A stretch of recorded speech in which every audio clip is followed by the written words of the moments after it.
शिवाजी महाराज के बारे में शोध कार्य करते हुए कई विद्वान लोगों ने ग्रंथ लिखे हैं, भारत के और अन्य देशों के। विद्वानों के अध्ययन के विषय तो है ही, परंतु प्रेरणा देने वाले,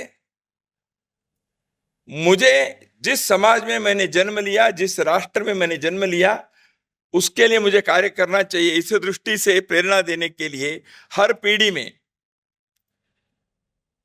उसके उद्बोधक जानकारी देना, उसके लिए कार्यक्रम करना, यह भी आवश्यक होता है। शिवाजी रायगढ़ स्मारक मंडल ने इस कार्य में बखूबी कार्य किया है, इसलिए उन्होंने कई पुस्तकें प्रकाशित करने के वर्तमान वर्ष में, जबकि शिवराज्याभिषेक के 350 वर्ष इस वर्ष पूर्ण हुआ है।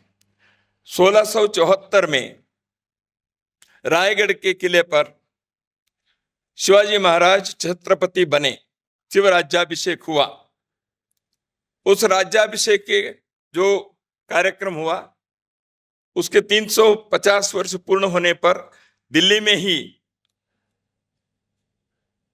यहाँ के हिंदवी स्वराज्य स्मारक समिति के कार्यकर्ताओं ने एक कार्यक्रम का आयोजन किया था कुछ समय पहले। इतिहास से सीखने वाली बातों को हर पीढ़ी को देने के कार्य विश्व के कई समाजों में, कई देशों में आज भी करते हैं। ब्रिटेन में रहने वाले इजराइल के लोग, ज्यूस, ब्रिटेन में पढ़ने वाले यहूदी विद्यार्थियों को हर वर्ष सैकड़ों की संख्या में जेरूसलम लेके जाते हैं, इजराइल लेके जाते हैं।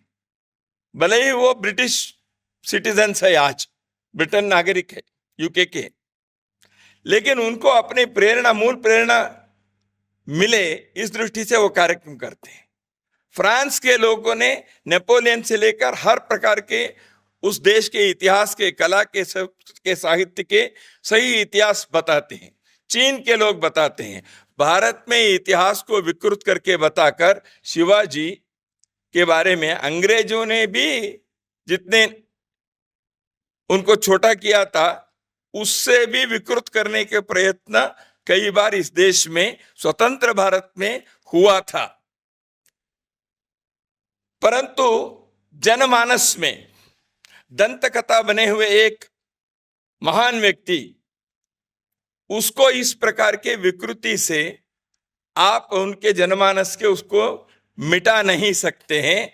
वो स्वयं प्रकाशित है, स्वयं प्रभावी है और स्वयं प्रेरक है, तो इसलिए वो नहीं हो सकता। शिवाजी महाराज महाराष्ट्र मराठियों के हैं क्या? भले ही मराठा साम्राज्य कहते हैं, शिवाजी महाराज ने एक बार भी नहीं कहा हिंदवी स्वराज्य वावे, हे श्री की इच्छा है। उन्होंने हिंदवी स्वराज्य की बात की।